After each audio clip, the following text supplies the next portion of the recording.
और जन्म लेता है, जिसमें वो कौवा बनकर दोबारा इस दुनिया में आता है।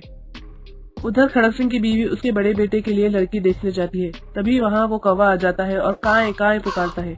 लड़की वाले उसे अपशगुन मानते हैं और शादी के लिए मना कर देते हैं।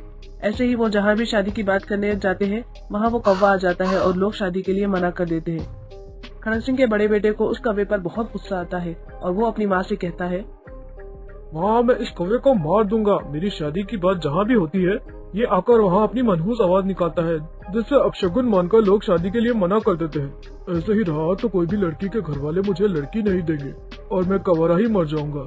मुझे तो कभी ऐसा लगता है ये कौवे के रूप में पिताजी है। वो मेरी शादी के लिए कभी हाँ नहीं कहते थे। अरे बेटा, तुम मायूस मत हो। ऐसा क्यों होगा? तेरे पिता तेरा बुरा क्यों सोचेंगे? तू ज्यादा सोच मत, चल खाना खा ले। अरे बेवकूफ, मैं तेरी शादी रोकने नहीं बल्कि तुझे शादी के लिए जो खर्चा होगा उसमें इस्तेमाल होने वाले धन की सूचना देना चाहता हूँ। बिना पैसों के तू शादी कैसे करेगा मूर्ख? मुझे तुम लोगों को बता देना चाहिए था। मैंने आम के पेड़ के नीचे अपना धन छुपाया है। पता नहीं वो धन तुम लोग को कैसे मिलेगा। मेरी एक गलती के कारण तुम सबको आज ये दिन देखना पड़ रहा है। मैं तुम लोग को कैसे बताऊँ? उतने में वहाँ से एक साधु गुजरते हैं तो खड़क सिंह उनसे कहता है,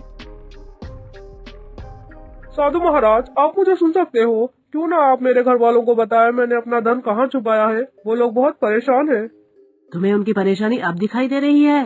तब क्यों नजर नहीं आई जब तुम जिंदा थे? मरने के बाद तुम अपनी धन संपत्ति का कुछ नहीं कर सकते, इसलिए तुमको अब उनकी परेशानी दिखाई दे रही है। इस सब में मैं तुम्हारी कोई मदद नहीं कर सकता। तुम्हें खुद को बताना पड़ेगा तुमने अपना धन कहाँ छुपाया है। लेकिन मैं तो एक पक्षी हूँ। मैं काएं काएं के अलावा कुछ नहीं कर सकता। मेरी आवाज या मेरी बात कैसे समझेंगे? ये सब जिंदा रहने तभी सोचना था। अब जैसी करनी वैसी भरनी। मैं तो चला, हटो मेरे रास्ते से। महाराज सुनिए, अरे ऐसे मत जाइए, मेरी मदद करिए।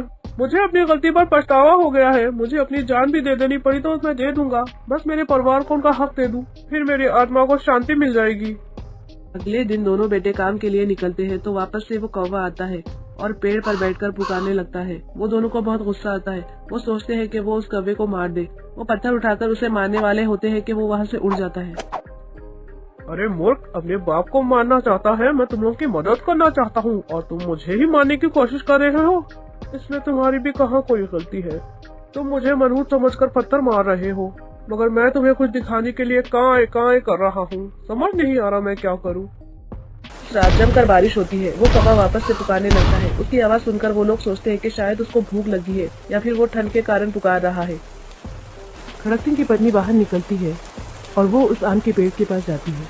वहाँ जाकर वो देखती है तेज आंधी और इतनी जोर की बारिश से वो आम का पेड़ गिरा हुआ है और उसके नीचे कुछ चमकती हुई चीज नजर आती है। वो अपने दोनों बेटों को आवाज लगाती है। दोनों वहाँ दौड़कर पहुँच जाते हैं। वो उस धन को देखकर बहुत खुश हो जाते हैं। तब उन्हें एहसास होता है कि शायद वो कौवा उनके पिताजी है और वो उन्हें उस छुपे हुए धन के बारे में बता रहे हैं।